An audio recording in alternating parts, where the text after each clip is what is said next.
ప్రతి ముత్తైదు అంబను కాదే కవిచేది తన మదిలోని కలకలనన్ని అమ్మలకేగ తెలిపేది నెలతలే లేకుంటే దేవుడికి నెలవేది భక్తులే రాకుంటే గుడికి ఇక వెలుగేది దయతోటి కుంకుమ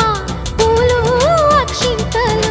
మనమంతా ఇవ్వాలి తన తాళి నిలపాలి తాళి కాచి ముత్తైదా